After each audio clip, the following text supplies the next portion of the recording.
ఓం గం గణపతయే నమః. స్వర్ణలక్ష్మీ నమస్తే అస్తు. పరబ్రహ్మ స్వరూపిణి రాజ్యం దేహి ధనం దేహి సర్వకామాంచ దేహి మే.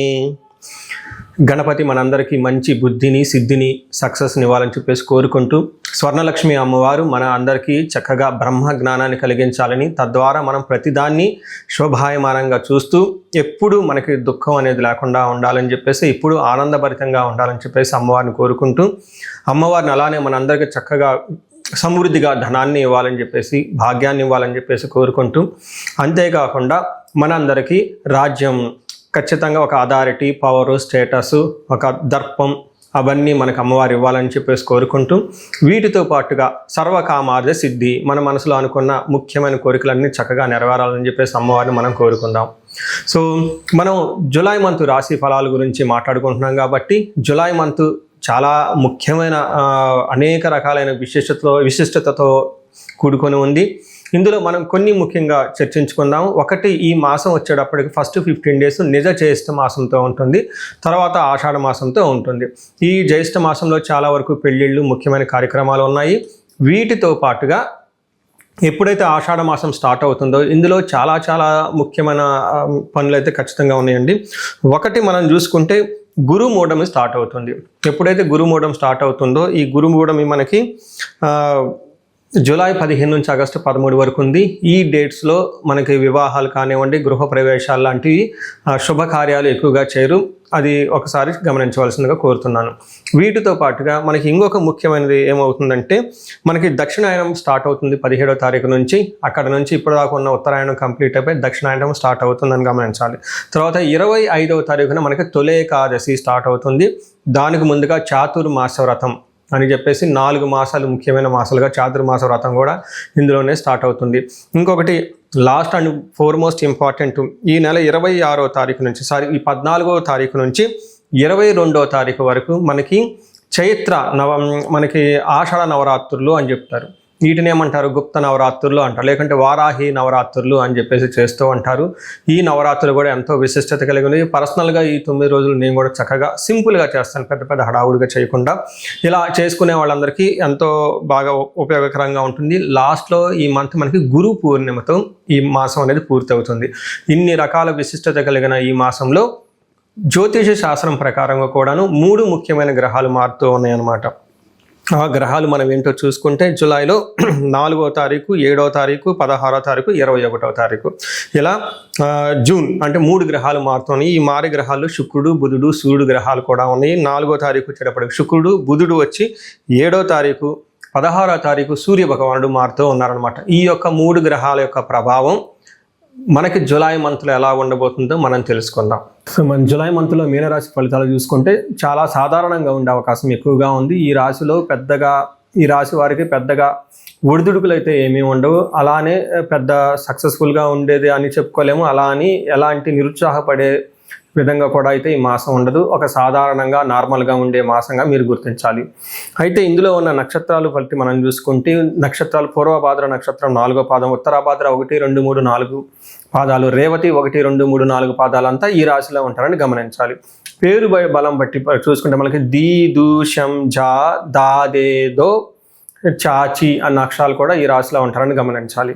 మనం ముందుగా చెప్పుకున్న ప్రకారంగా ఈ మారుతున్న గ్రహాలను బట్టి చూసుకుంటే, మనకు మహర్షులు సంస్కృతంలో చిన్న చిన్న మాటలతోటి టోటల్ మంత్ అంత ఎలా ఉందో వివరించడం జరిగింది. దీని ప్రకారం చూసుకుంటే సూర్యుని వల్ల మనోరిజం, ధనలాభం, ధనప్రాప్తి, విపత్తి అని చెప్తారు. అంటే మానసికంగా కొంచెం ఆందోళన కలిగే అవకాశం ఎక్కువగా ఉంటుంది. ధనలాభం విశేషంగా ఉండే అవకాశం ఉంది, కానీ అనుకున్నంత విధంగా ఫలితాలు అయితే మీరైతే అనుభవించలేరు. శుక్రుని వల్ల కొంచెం అనుకోని విధంగా ఆటంకాలు కలిగే అవకాశం ఎక్కువగా ఉంటుంది. ఇది కూడాను లేడీస్ ద్వారా లేదంటే జెంట్స్ ద్వారా ఎక్కువగా ఆటంకాలు కలిగే అవకాశం ఎక్కువ ఉంటుందని గమనించాలి. సో మనం డీటెయిల్స్ చూసుకుంటే, సూర్యుడు 5వ స్థానంలో ఉండటం వల్ల మధ్యమ ఫలితాలను ఇస్తూ ఉంటారు. అయితే ఇక్కడ టైం అది వచ్చేటప్పటికి మీరు అనవసరమైన వాటికి ఎక్కువ టైం స్పెండ్ చేస్తూ ఉంటారు. ఎక్కువగా ఆల్కహాల్ తీసుకోవటం, గ్యాంబ్లింగ్ చేయటం, ఉపయోగం లేని మీటింగులు, కాలక్షేపాలు ఎక్కువ చేస్తూ ఉంటారు. వర్క్ అనేది చాలా ప్రొడక్టివ్గా పెట్టుకుంటే మంచిది. మనకి సంస్కృతంలో ఏం చెప్తారంటే, దేహాలాస్యం, మనస్తాపం, సుహృద్వేషం, ధన వ్యయం, బుద్ధి చాంచల్యం ఆప్నోతి, పంచమే రవి సంయుతే అని చెప్తారు. అంటే శారీరకంగా అలసటగా ఉండే అవకాశం ఎక్కువగా ఉంటుంది, మనస్తాపానికి గురవుతూ ఉంటారు. సుహృద్వేషం స్నేహితులతో గొడవలు పెట్టుకునే అవకాశం ఎక్కువగా ఉంటుంది. వీటితో పాటుగా బుద్ధి చాంచల్యం ఆప్నోతి, మైండ్ అనేది కొంచెం అప్స్ అండ్ డౌన్స్తో ఉంటుంది, సరైన డెసిషన్ తీసుకోలేరని గమనించుకోవచ్చు. అయితే ధన ప్రవాహం మాత్రం ఖచ్చితంగా ఉంటుంది. బేసికల్గా సూర్యుడి వల్ల కొంచెం టైం అనేది ప్రాపర్గా అలొకేట్ చేసుకొని ప్రయారిటీ వైజ్గా వర్క్ చేస్తే బాగుంటుంది, ధన ప్రవాహం వచ్చే అవకాశం ఉంటుంది. కుజుడు 3వ స్థానంలో ఉండి వచ్చే 45 రోజులు చక్కగా విశేషమైన లాభాన్ని అయితే ఇస్తూ ఉన్నారు. కానీ ఈ లాభాలు కూడా మీకు సరైన అనుకూలమైన స్థితిలో ఉండే అవకాశం అయితే ఉండదు.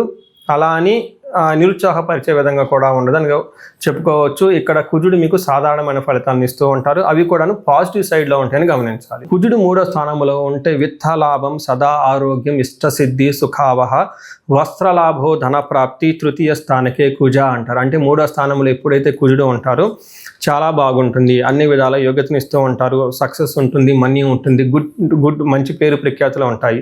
ఇక్కడ శ్లోకాల్లో ఏం చెప్తారంటే విత్తలాభం అంటే సంపదలు రావాల్సిన వచ్చే అవకాశం ఎక్కువగా ఉంటుంది, ఆరోగ్యం బాగుంటుంది, ఇష్టసిద్ధి అనుకున్న పనులని చక్కగా చేసుకుంటూ ఉంటారు, సుఖావహ చాలా కంఫర్టబుల్గా ఉంటుంది, మిత్రలాభం, ధన ప్రాప్తి అంటే ఫ్రెండ్స్ ద్వారా చక్కగా లాభం ఉంటుంది, ధనం వస్తుందని చెప్తూ ఉంటారు.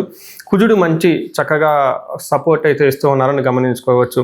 వీనితో పాటు బుధుడు కూడాను మీకు సౌఖ్యము, ధనలాభము, సుఖము, సంపదలను ఇస్తూ చక్కగా తన బుద్ధితో మంచి ఇంటెలిజెన్స్గా అన్ని పనులు చేసుకొని సక్సెస్ చేసుకునే విధంగా ఉంటారని గమనించాలి. అయితే ఇక్కడ శుక్రుడు 6వ స్థానంలో ఉండటంతో కొంచెం ప్రాబ్లంగా ఉండే అవకాశం ఎక్కువగా ఉంటుంది. శుక్రుడు వచ్చేటప్పటికి ఏ విషయాల్లో ప్రభావం చూపిస్తూ ఉంటారంటే విరోధ శత్రు పీడాం జ్ఞాతీనాం చ విరోధ ఆయాసో ధారాపుత్రై ద్వేషి షష్ఠే భృగునందనే అంటారు. అంటే 6వ స్థానంలో ఎప్పుడైతే శుక్రుడు ఉంటారో విరోధం పెట్టే అవకాశం ఎక్కువగా ఉంటుంది. శత్రు జ్ఞాతీనం, బంధువులతో శత్రుత్వం వచ్చే అవకాశం ఎక్కువగా ఉంటుంది. వీటితో పాటుగా ఆయాసం, శారీరకంగా అలసటగా ఉంటుంది. ధారాపుత్ర ద్వేషై అంటే భార్యతోటి పుత్రులతోటి గొడవలు అయ్యే అవకాశం ఎక్కువగా ఉంటుందని చెప్తూ ఉంటారు. అయితే శుక్రుడు కొన్ని విషయాల్లో మంచి కూడా చేస్తూ ఉంటారు. ఎవరైతే లవ్, రొమాన్స్ ఇట్లాంటి విషయాల్లో పాజిటివ్గా ఉంటుంది. లగ్జరియస్గా ట్రిప్స్ చేసే వాళ్ళకి చాలా ఎక్కువగా అవకాశం ఉంటుంది. శుభకరమైన ఖర్చులు చేస్తూ ఉంటారని గమనించుకోవాలి. సో ఇక్కడ శుక్రుడు మీకు ఓవరాల్గా చూసుకుంటే మిక్స్డ్ రిజల్ట్ ఇస్తున్నారని తెలుసుకోవచ్చు. ఇప్పుడు మనం ఒక్కొక్క నక్షత్రం ప్రకారం చూసుకుంటే పూర్వభాద్ర, ఉత్తరాభాద్ర, రేవతి నక్షత్రాల్లో పూర్వభాద్ర నక్షత్రం వాళ్ళకి పాజిటివ్ సైడ్లో చూసుకుంటే జయప్రదంగా ఉంటుంది, ధన ప్రవాహం ఉంటుంది. నెగిటివ్ సైడ్లో చూసుకుంటే బంధనము, రోగము, కలహము అంటే గొడవలు వచ్చే అవకాశం ఎక్కువగా ఉంటుంది. హెల్త్ జాగ్రత్తగా పెట్టుకోవాలి. ఇంకొక విషయంలో బంధించబడినట్లు ఉండే ఒక పరిస్థితి అయితే వస్తుంది. అంటే ఎటెల్లాలో నిర్ణయం తీసుకోలేక ఇబ్బంది పడే అవకాశం, ఒక కన్ఫ్యూజ్డ్ అనే పరిస్థితిలో ఉండే అవకాశం ఎక్కువగా ఉంటుంది ఈ నక్షత్రం వాళ్ళు. తర్వాత ఉత్తరాభాద్ర నక్షత్రం వీళ్ళకి ఫైనల్గా జయప్రదంగా ఉంటుంది, ధన ప్రాప్తి ఉంటుంది. నెక్స్ట్ కలహము, బంధనము, గొడవలు అయ్యే అవకాశం ఎక్కువగా ఉంటుంది కాబట్టి జాగ్రత్తగా ఉండాలి. రేవతి నక్షత్రం వాళ్ళకి జయప్రదంగా ఉంటుంది, వీళ్ళకి కొంచెం జాగ్రత్తగా ఉండాలి. కలహము, బంధనము, భయము, రోగము చూపిస్తూ ఉంటుంది. అంటే ఎమోషనల్గా చాలా వీక్గా ఉండి మానసికంగా ఆందోళన, టెన్షన్ పడే అవకాశం ఎక్కువగా ఉంటుంది ఈ నక్షత్రం వాళ్ళు అని చెప్పుకోవచ్చు. సో ఇప్పటిదాకా మనం చెప్పుకున్న వాటిని ప్రకారం చూసుకుంటే వాటిలో చూసుకుంటే ఈ మంత్ ఈ రాశి వాళ్ళకి ఒక సాధారణంగా ఉంటుంది. అది వాళ్ళకి మంచి జరిగినా కానీ లేదంటే ప్రతికూలంగా ఏదైనా జరిగినా కానీ అంత తీవ్రంగా వాళ్ళకి అయితే ఆ స్థితిలో అయితే ఉండవు. వీటి గురించి పెద్దగా ఎక్కువగా మీరు టెన్షన్ కూడా పడని అవసరం అయితే లేదు. ఏదైనా చిన్న చిన్న ఆటుపోట్లు వచ్చినా కానీ వాటి గురించి పెద్ద తీవ్రంగా మీరు ఆందోళన చెందవలసిన అవసరం అయితే లేదు. ఈ రాశి వాళ్ళు ఇండివిజువల్గా పరిహారాలు చేసుకోవాలనుకుంటే వీళ్ళకి విష్ణు ఆలయాలను దర్శించుకోవటం, తులసి చెట్టును పూజించటం, శుక్రవారం నియమంగా ఉండటం చాలా అవసరం. వీటితో పాటుగా ఎక్కువగా వీళ్ళకి యోగా, మెడిటేషన్ చేసుకుంటున్నా కానీ చాలా బాగా కలిసి వచ్చే అవకాశం ఉంటుంది. వీళ్ళకి ఏలినాటి శని యొక్క ప్రభావంతో ఉన్నారు కాబట్టి శని పిప్పలాద స్తోత్రం చదువుతున్నా కానీ, ఆంజనేయ స్వామికి సంబంధించి హనుమాన్ చాలీసా చక్కగా రెగ్యులర్గా చదువుతూ ఉండి రుద్రాభిషేకాలు ఎక్కువగా చేయించుకుంటే ఈ యొక్క శని బాధల నుంచి, అలానే ఈ మాసంలో ఉన్న వేరే గ్రహాల యొక్క ప్రతికూల పరిస్థితుల నుండి చక్కగా బయటపడే అవకాశం ఎక్కువగా ఉంటుంది. మీ అందరికీ అష్టైశ్వర్యాలు కలగాలని చెప్పేసి నేను కోరుకుంటున్నాను. పరిహారాల్లో భాగంగా ఈ రాశి వాళ్ళు ముఖ్యంగా నేనేం చెప్తానంటేనండి, ఇది గోచార రీత్యం అంటే గోచార ఫలితాలు అని చెప్తూ ఉంటారు. అయితే మీ ఇండివిజువల్ యొక్క జన్మరాశిలో చూడటం కూడా చాలా ఇంపార్టెంట్. ఈ గోచార రీత్యాలతో పాటు మీకు ఇండివిజువల్గా ఉన్న దశాభుక్తి ఏంటి, ఏమైనా శాపాలు ఉన్నాయి, ఏమైనా గ్రహ దోషాలు ఉన్నాయి, జ్యోతిష శాస్త్రంలో ప్రకారం అనాలిసిస్ చేసుకోవడం చాలా ఇంపార్టెంట్. ముఖ్యంగా ఎవరికైతే ఏజ్ 40 years ±5 years ఉంటుంది, అంటే 35 to 45 years ఏజ్ ఉండి మధ్యలో మీకు ఎక్కడైనా కనుక కెరీర్లో గ్యాప్ వచ్చినా, లేదంటే అనుకున్న పనులు కాకపోతున్నా, మధ్యలో స్టాగ్నేటెడ్గా అనిపించినా, లేదంటే ఏదైనా ఒక గందరగోళమైన పరిస్థితి, కయోటిక్ పరిస్థితుల్లో మీరు ఇన్వాల్వ్ అయ్యారు, తెలవకుండా అవుట్ ఆఫ్ యువర్ కంట్రోల్ వెళ్తూ ఉంది అనుకుంటే ఖచ్చితంగా మీ జన్మ జాతకం చూపించుకోవడం చాలా చాలా ఇంపార్టెంట్. ఎందుకు అంటే మనకు మోడర్న్ సైకాలజీలో, మోడర్న్ సైన్స్లో ఇది మిడ్ లైఫ్ క్రైసిస్ అంటారు. కానీ జ్యోతిష శాస్త్రం దీనికి చాలా విధాలైన పరిష్కారాలను చూపిస్తుంది. ఈ టైంలో 2 ముఖ్యమైన విషయాలు జరుగుతూ ఉంటుంది. అలా మీ గ్రోత్ కనుక ఆగిపోయి ఉంటే, ఫస్ట్ మీకేమైనా శాపాలు ఉన్నాయా, ఆ శాపాలు ఈ టైంలో యాక్టివేట్ అయ్యా అని చూసుకోవాలి.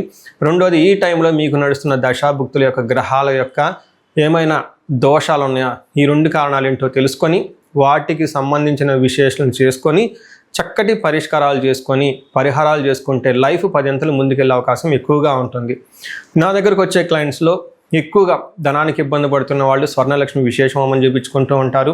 శత్రు బాధలు విపరీతంగా ఉన్నవాళ్ళు మనకు వచ్చేటప్పుడు చండీ హోమం చేయించుకుంటూ ఉంటారు. వీటితో పాటుగా ఎవరికైనా హెల్త్ బాగలేకపోతుంటే ఆయుష్ సూక్త్యం, మహామృత్యుంజయ హోమం చేయించుకుంటూ ఉంటారు. భార్యాభర్తల కోసం అన్యోన్య దాంపత్య పాశుపత అభిషేకము లేదా విశ్వావసు గంధర్వరాజు హోమము ఇవన్నీ చక్కగా చేయించుకుంటూ ఉంటారు.